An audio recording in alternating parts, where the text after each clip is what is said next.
தமிழகத்தின் சிறந்த கருத்தரித்தல் மருத்துவமனை ARC. விவே நேஷனல் பிளாஸ்டிக் சேர்ஸ். உடலுக்கு ரெஸ்ட், சேருக்கு பெஸ்ட்.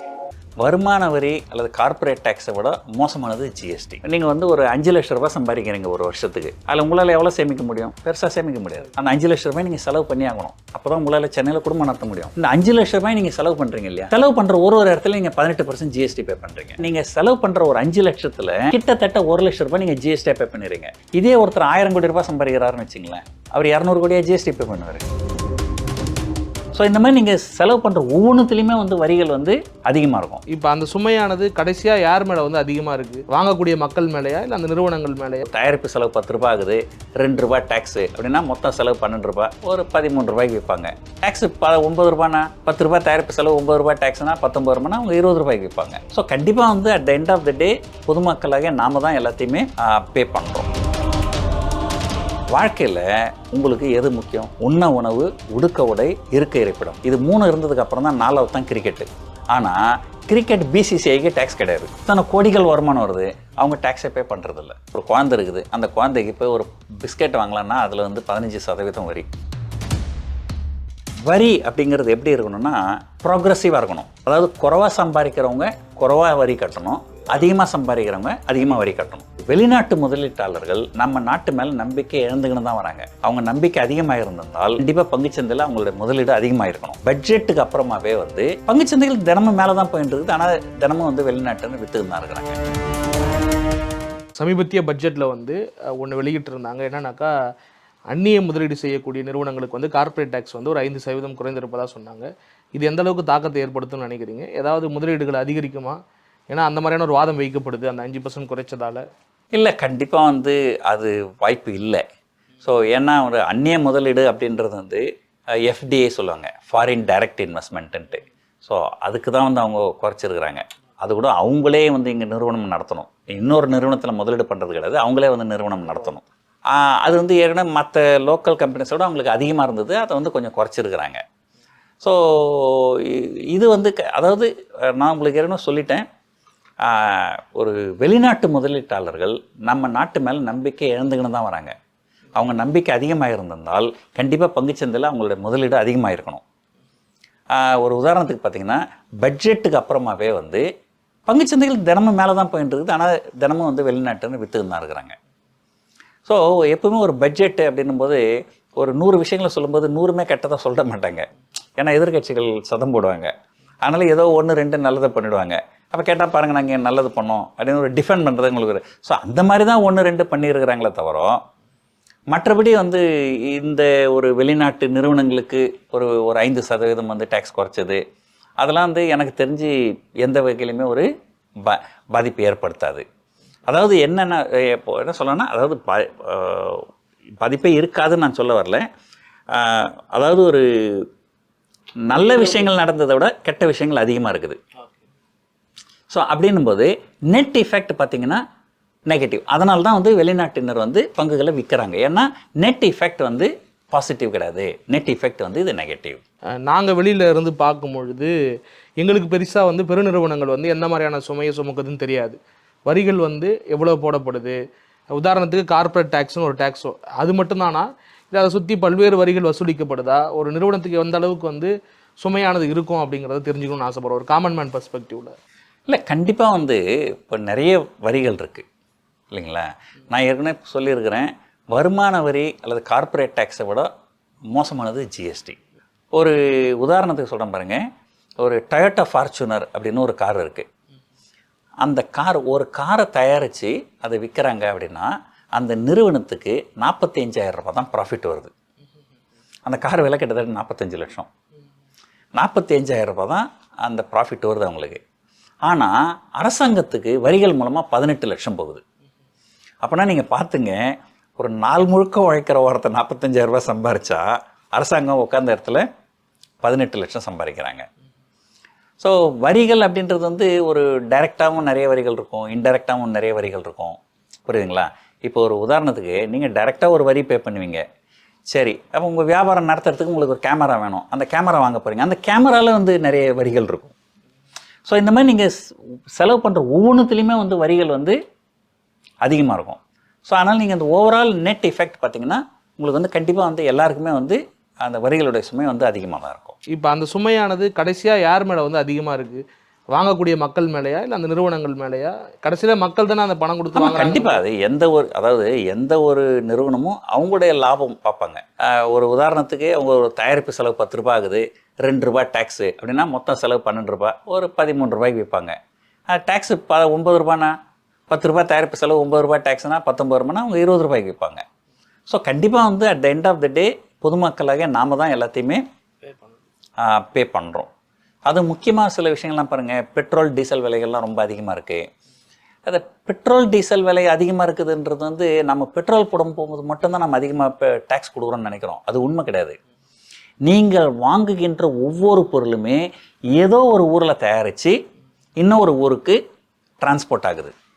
லாரி மூலமாகவோ, ட்ரெயின் மூலமாகவோ, பஸ்ஸு மூலமாகவோ ஏதோ டிரான்ஸ்போர்ட் ஆகுது. அப்போ அந்த டிரான்ஸ்போர்ட் காஸ்ட் வந்து நீங்கள் பயன்படுத்துகிற ஒவ்வொரு பொருள்லையுமே ஆட் ஆகுது.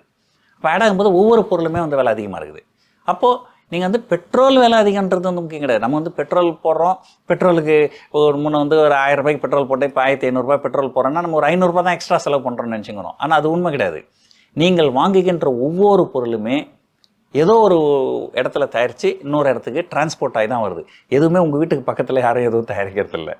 அப்போது அது வந்து அந்த மாதிரி குமுலேட்டிவ் எஃபெக்ட். ஸோ அது மாதிரி இது ஒரு அரசாங்கத்தினுடைய ஒட்டுமொத்த கொள்கை வந்து பாதகமாக இருக்கும்போது அதனுடைய பாதகம் மொத்தமே வந்து கண்டிப்பாக பொதுமக்களை தான் சேரும்.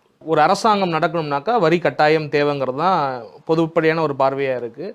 ஆனால் வரி வசூல் மட்டுமே ஒரு ஆதாரமாக வச்சுக்கிட்டு ஒரு அரசாங்கம் நடக்கும்போது அது சரியாக இருக்குமா? மீண்டும் அது மக்கள் மேலே ஒரு சுமையாக போய் முடியுது அப்படிங்கிறது ஒரு குற்றச்சாட்டாக இருந்தாலும் வரி இல்லைன்னா நடத்த முடியாத அரசாங்கம் அப்படின்றாங்க. அதாவது கண்டிப்பாக வந்து வரி வேண்டும்.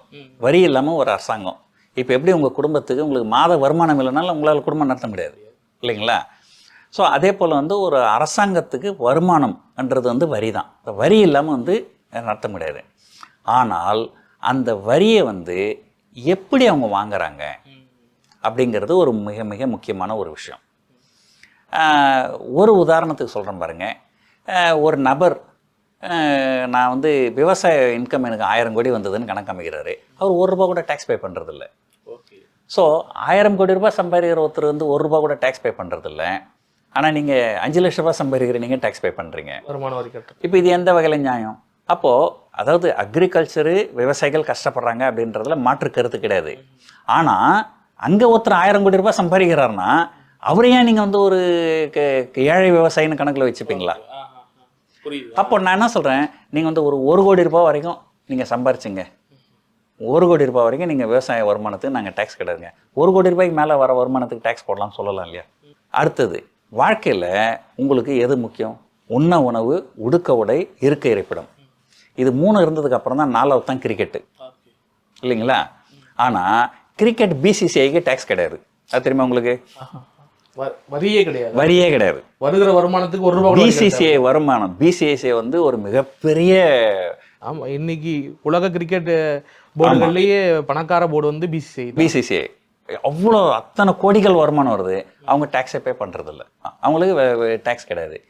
ஸோ அப்போ என்னன்னா வந்து ஒரு ஒட்டுமொத்தமாக இருக்கிற ஒரு 140 கோடி பேரில் ஒரு 2-3 கோடி பேர் தான் வரி பே பண்ணுறாங்க. அவங்கள மேற்கொண்டு இது பண்ணுறது. பத்தாத்தது இந்த இன்டைரக்ட் டேக்ஸு.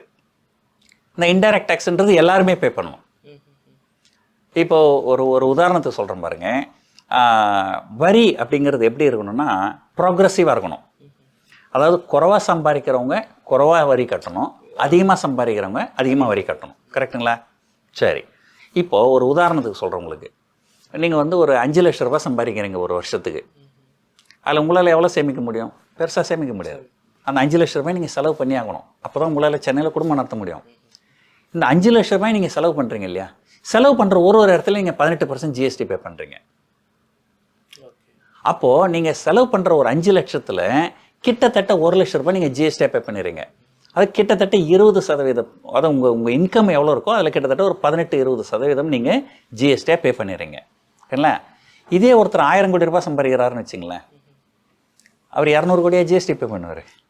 5 லட்சம் சம்பாதிக்கிறீங்க, 5 லட்சமும் செலவு பண்ணி ஆகணும். அப்போ அதுலேருந்து ஒரு 1 லட்சம் ஜிஎஸ்டி போயிடுது கவர்மெண்ட்டுக்கு. 1000 கோடி ரூபாய் சம்பாதிக்கிறவர் 1000 கோடியை செலவு பண்ண மாட்டார். நீங்கள் 5 லட்சம் செலவு பண்ணிங்கன்னா அவர் 10 லட்சம் செலவு பண்ணுவார், இல்லை 20 லட்சம் செலவு பண்ணுவார். அப்போது ஒரு 20 லட்சம் செலவு பண்ணுறாருன்னு வச்சுப்போம். அவர்கிட்ட இருந்து ஜிஎஸ்டி எவ்வளோ போகும்? ஒரு 4 லட்சம் தான் போகும். ஸோ நீங்கள் 5 லட்சம் சம்பாதிக்கிற உங்ககிட்ட இருந்து 1 லட்சம் ஜிஎஸ்டி, 1000 கோடி ரூபாய் சம்பாதிக்கிறவர்கிட்ட வெறும் 4 லட்சம் தான் ஜிஎஸ்டி. அப்போது இது வந்து எப்படிப்பட்ட ஒரு டாக்ஸேஷன் சிஸ்டம்? இந்த வரி வசூலிக்கிற முறையில் ஒரு பெரிய சிக்கல் இருக்குது.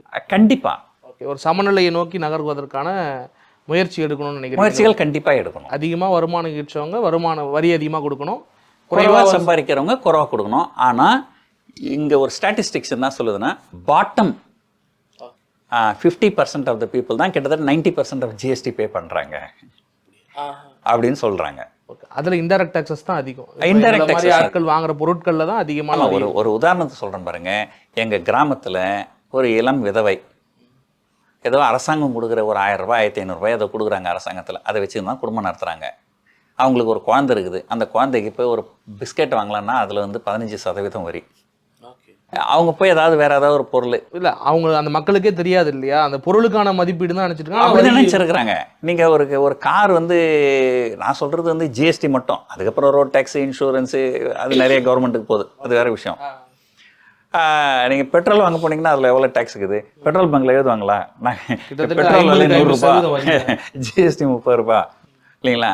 ஆனால் ஒரு தள்ளு வண்டி கடைக்காரன் மாம்பழம் விற்கிறான், ஒரு வாழைப்பழம் விற்கிறான், அவனை போய் அவன் பேர் எழுதணும்னு சொல்கிறீங்க.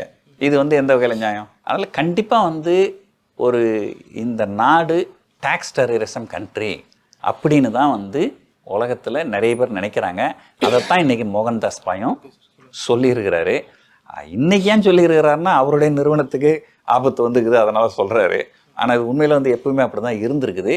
இது வந்து ஒரு என்ன சொல்கிறது, ஒரு பேரடைம் ஷிஃப்ட் அப்படின்னு சொல்லுவாங்க.